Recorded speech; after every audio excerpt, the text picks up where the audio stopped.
Hi అండి. ఈరోజు మన tasty recipe meal maker and బటానీ పులావ్. మీరు ఇంకా మన ఛానల్ని సబ్స్క్రైబ్ చేసుకోకపోతే సబ్స్క్రైబ్ చేసుకోండి. పక్కనే ఉన్న బెల్ ఐకాన్ని క్లిక్ చేయండి. దీనికి కావాల్సిన పదార్థాలను చూద్దాం.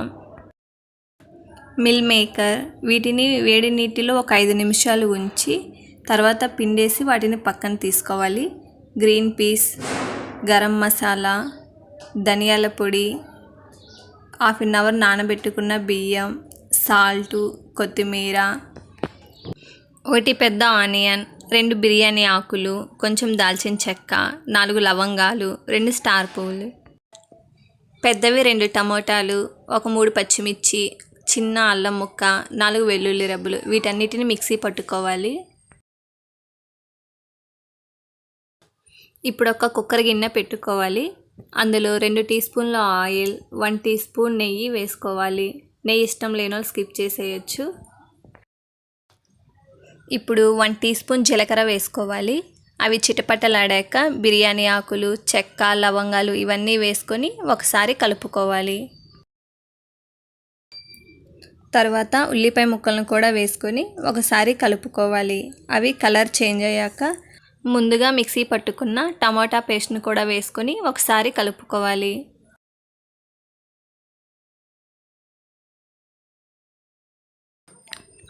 టమాటా పేస్ట్ కొంచెం మగ్గిన తర్వాత ఒక 1/2 టీ స్పూన్ పసుపు, 1 టీ స్పూన్ కారం, 1/2 teaspoon garam masala, 1.5 teaspoon ధనియాల పొడి, 1 టీ స్పూన్ సాల్ట్ వేసుకొని ఒకసారి కలుపుకోవాలి.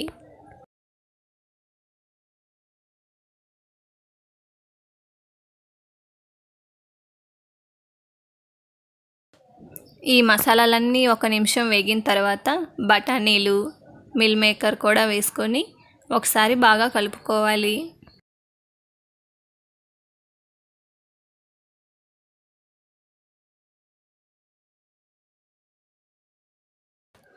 మసాలాలు మాడిపోకుండా కొంచెం వాటర్ పోసుకొని ఒకసారి కలుపుకోవాలి.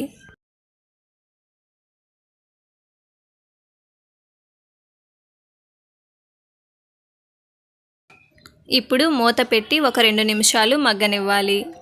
2 నిమిషాల తర్వాత మూత తీసి వాటర్ పోసుకోవాలి. 1 కప్ రైస్కి 2 కప్పులు వాటర్ తీసుకోవాలి. ఇప్పుడు రుచికి సరిపడినంత ఉప్పు వేసుకోవాలి. ఇందాక కొంచెం ఉప్పు వేసుకున్నాం కదా, చూసుకొని వేసుకోండి. వీటిని ఒకసారి బాగా కలుపుకొని మూత పెట్టి నీళ్లు బాగా కాగనివ్వాలి. ఇలా నీళ్లు బాగా మరుగుతున్నప్పుడు ముందుగా నానబెట్టుకున్న బియ్యంను వేసుకోవాలి. ఇప్పుడు కొంచెం కొత్తిమీరను కూడా వేసుకొని ఒకసారి కలుపుకొని మూత పెట్టి విజిల్స్ రానివ్వాలి. నేను తొందరగా అయిపోతుందని కుక్కర్లో చేస్తున్నాను. మీరు కావాలనుకుంటే విడిగా అయినా చేసుకోవచ్చు. కుక్కర్లో చేసినట్లయితే విజిల్ అయిపోయాక 10 నిమిషాల తర్వాత మూత తీసి చూడండి.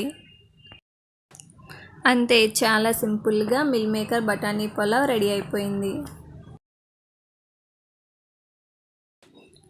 ఇలా ఉత్తి అన్నమైనా తినేయచ్చు, లేదా రైతాలోకి కూడా చాలా బాగుంటుంది. ఈ వీడియో కనుక మీకు నచ్చినట్లయితే లైక్ అండ్ షేర్ చేయండి. మీరు కూడా ట్రై చేసి ఎలా వచ్చిందో కామెంట్ చేయండి.